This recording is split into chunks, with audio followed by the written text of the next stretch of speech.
Hoje eu quero falar com você que vive uma realidade de não ter a sua palavra valorizada dentro da sua própria casa ou dentro da sua família de origem. Santo de casa não faz milagre. Em casa de ferreiro, espeta de pau, ninguém é profeta na sua própria terra. Isso é uma coisa bastante comum. Quando eu atendo os meus pacientes no meu consultório, eu encontro muitas pessoas feridas, magoadas, julgando os seus familiares, os seus pais, os seus irmãos.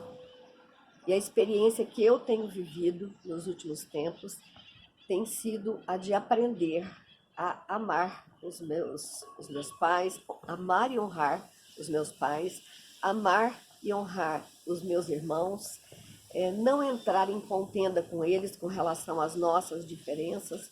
E aprendi também que o amor é essencial, a convivência é opcional.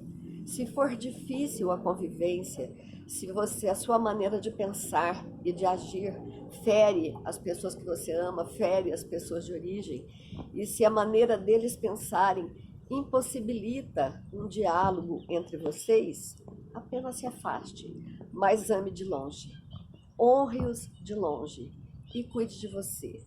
A minha opção nos últimos tempos tem sido não fazer parte de nenhum grupo social, filosófico, religioso, político, ou o que quer que seja, que não permita que eu possa crescer, que eu possa ampliar os meus horizontes e que eu possa ter uma convivência saudável com as pessoas. Ninguém é profeta na sua própria terra.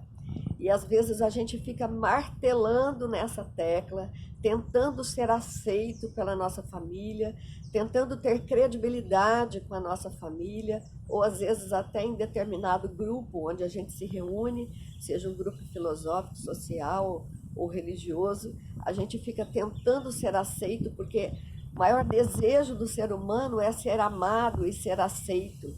Mas tenho aprendido nos últimos tempos que a pessoa que tem que se aceitar, a pessoa que tem que se amar, é você mesmo, sou eu mesma. Eu tenho que me amar acima de todas as coisas.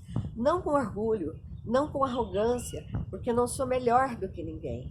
Porque somos todos iguais, como humanos que somos. Todos temos erros e temos acertos. Todos temos crenças limitantes que precisamos derrubar a partir do momento em que a gente vai adquirindo maior conhecimento e vai ampliando os nossos horizontes. Como humanos somos iguais, mas existe um propósito. Eu acredito que existe um propósito na vida de cada pessoa e às vezes a gente demora muito tempo para entender isso, porque às vezes você recebeu uma criação onde você aprendeu que você não é bom o bastante e isso não foi culpa dos seus pais tentaram fazer o melhor por você, tentaram ensinar a você aquilo que eles achavam de melhor para que você tivesse uma vida boa, uma vida tranquila e uma vida feliz. Eles acharam que essa forma de educar fosse a melhor forma, mas às vezes não foi uma forma saudável, né, de ensinar, e não é culpa deles, porque eles também vieram de famílias disfuncionais. A gente veio de famílias disfuncionais, ninguém é perfeito, e às vezes a gente forma famílias disfuncionais. E quando você acredita que você não é bom o bastante para nada, e quando você vai escolher um parceiro, uma parceira para se relacionar, você vai escolher um marido, você pensa, bom, se eu não sou bastante para nada, eu também não posso escolher um companheiro que seja bom o bastante. Ele também tem que ser meia boca. E com isso a gente vai cometendo erros, porque a gente não aprendeu ainda o amor próprio, a gente não aprendeu a autoestima de uma forma saudável. E aí, às vezes, você vive um divórcio, às vezes você escolhe um parceiro que, de repente, não tinha essa liga com você, não é uma possibilidade real de que vocês dois possam crescer juntos, amadurecer juntos e se tornarem pessoas melhores e se tornarem um casal mais saudável. E com isso, às vezes também, porque a gente é jovem, porque a gente é cheia de ilusões, a gente ainda tem filhos com essa pessoa e a gente acredita que o milagre vai acontecer à medida que a vida for passando e eu vou dar um filho para essa pessoa e ele vai me amar e etc e tal. E de repente isso não acontece, porque são duas pessoas disfuncionais. Outra coisa que faz com que a gente erre muito é fazer alienação parental. Quando a gente vive um divórcio e a gente fala mal do nosso parceiro, do nosso ex-parceiro, ou do pai dos nossos filhos, para os nossos filhos. Isso é péssimo para os nossos filhos. Os nossos filhos têm que amar pai e mãe e respeitar pai e mãe sem julgamento. Nós temos que amar e honrar os nossos pais sem emitir nenhum julgamento. Eles são os mais velhos, eles são mais importantes porque vieram antes e deram origem à preservação da espécie, e é por isso que hoje eu estou aqui, é por isso que hoje você está aqui. Os mais velhos são mais importantes e merecem respeito e honra, mas os mais novos têm prioridade. E é para frente que se ama, e é para a vida que você tem que olhar. Existe um documentário no YouTube cujo nome é A Morte Inventada, que fala sobre a alienação parental, quando você desqualifica o seu companheiro para os seus filhos, o pai dos seus filhos para os seus filhos. Isso é péssimo para a vida deles. Então, além do transtorno de ter vivido uma relação que foi rompida, de repente ficar longe do pai deles, eles ainda ficam ouvindo você se lamuriar e falar mal do pai deles. Isso é péssimo. Eu aprendi que a gente não deve fazer isso. Eu vivi um divórcio e eu desejo tudo de bom para o meu ex-companheiro. Desejo que ele seja próspero, que ele seja feliz com a parceira que ele escolheu atualmente para viver e que ele seja abençoado de todas as formas possíveis e imagináveis. E que os meus filhos possam amá-lo como me amam também, porque nós somos os pais deles, graças a mim e a esse parceiro, é que eles vieram para a vida. Então, eles têm que manifestar gratidão e honra para os pais, como qualquer um de nós. Outra coisa que a gente costuma errar muito é quando a gente continua nesse jogo de tentar buscar aceitação e tentar buscar reconhecimento na família de origem, quando existe uma série de disfunções. Uma coisa muito importante é a gente saber que a herança, ela não é só de bens materiais. Nós somos herdeiros de todo um DNA da família de origem e muitas coisas se manifestam novamente nas gerações seguintes, até conhecidas como doenças genéticas ou até como situações emocionais genéticas, como depressão, síndrome do pânico. E aprendi ao longo da vida que a gente consegue fazer a secção dessa situação, fazendo aquilo que Jesus Cristo, quando passou pela terra, ensinou. Aquilo que desligares na terra será desligado no céu.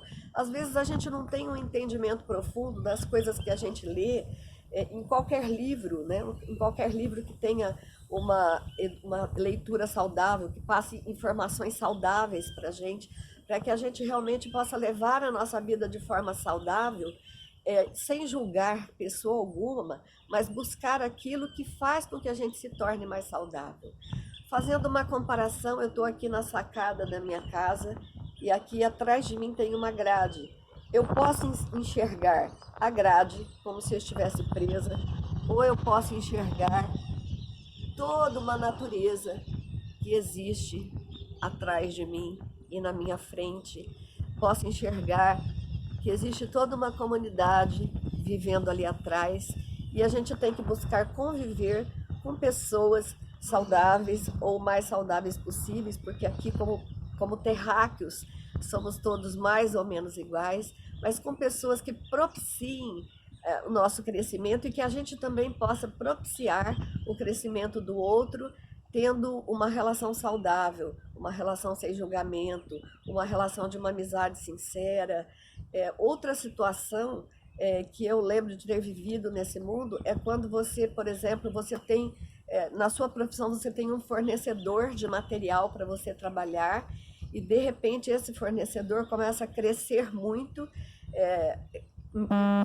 econômicos e financeiros, e aí você de repente faz uma compra e você é lesada numa compra. Então existe um relacionamento de fornecedor com cliente, da mesma forma que o fornecedor tem que ser idôneo com você, você tem que ser idôneo como cliente dele.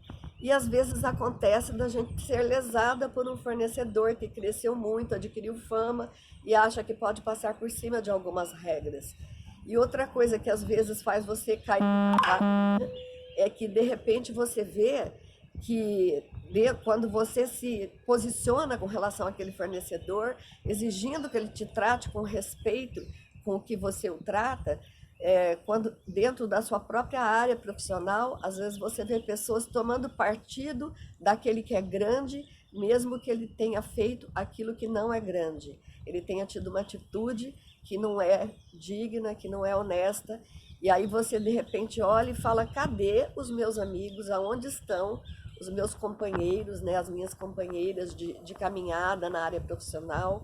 E aí você começa a entender que é bom você se segurar um pouquinho com relação àquilo que você pensa, a não ser que você esteja num ambiente saudável, onde você possa ser franca, verdadeira, e que você se conserve um pouquinho mais calada nos ambientes muito populosos, nos ambientes de congressos internacionais, porque as pessoas pensam diferente e é natural que as pessoas pensem diferente e cada um é único e a gente tem que respeitar todas as pessoas, mas acima de tudo a gente tem que respeitar a gente mesmo e a gente tem que buscar ambientes onde a gente é respeitado como pessoa ou como profissional ou o que quer que seja.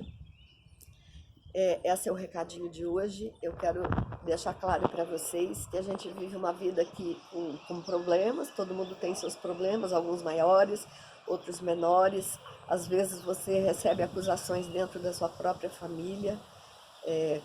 Então, não quero assim expor, né, nada particular, mesmo porque eu amo a minha família e a minha opção é de amar a minha família e de honrá-los aonde quer que eu vá, de fazer o melhor que eu puder, porque quando eu acerto, quando eu faço o melhor, eu honro, de certa forma, todos aqueles que me antecederam na minha família. Não julgo erros e acertos, porque esse não é o meu papel, mas procuro fazer o meu melhor dentro da sociedade, dentro do meu país, dentro do meu planeta, pensando no coletivo, pensando no bem de todos e caminhando para a vida e para aquilo que é positivo e que é saudável.